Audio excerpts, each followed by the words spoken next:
I was the family black sheep until the day I inherited everything and watched them all come crawling back.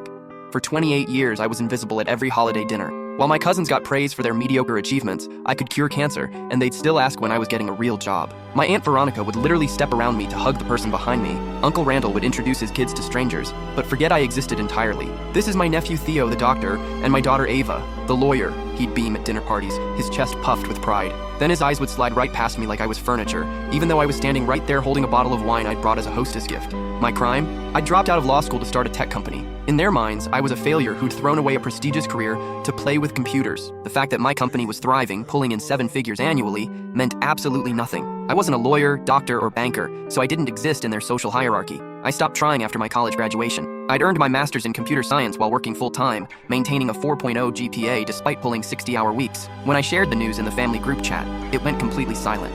Meanwhile, when my cousin Finn got promoted to assistant manager at a coffee shop, it generated 47 congratulations and 3 separate celebration dinner invitations. At Christmas dinners, I'd sit at the kids' table despite being older than half the adults present. At weddings, I wasn't included in family photos. They'd literally ask me to step aside so they could get just the family shots. During conversations, they'd talk around me like I was a ghost, discussing my life in third person while I stood right there. Whatever happened to Quinn? Aunt Veronica would ask my mother, as if I wasn't sitting 3 feet away. Oh, he's still doing that computer thing, Mom would reply dismissively. The worst part? I kept showing up anyway, hoping something would change. Then grandmother Iris died. I was the only one who visited her weekly at Sunset Manor. The only one who remembered her birthday with more than a Facebook post. The only one who listened to her stories about growing up during the Depression, about losing her first husband in Korea, about building the family business from nothing. She'd squeeze my hand with surprising strength and whisper, "You're different from the rest, Quinn. That's not a bad thing." Her eyes would sparkle when she said it, like she was sharing a secret. While my family posted Instagram stories from expensive restaurants and luxury vacations, I spent every Tuesday evening playing chess with her and bringing homemade chocolate chip cookies, her favorite recipe that she taught me when I was 12. She was sharp as a tack until the very end,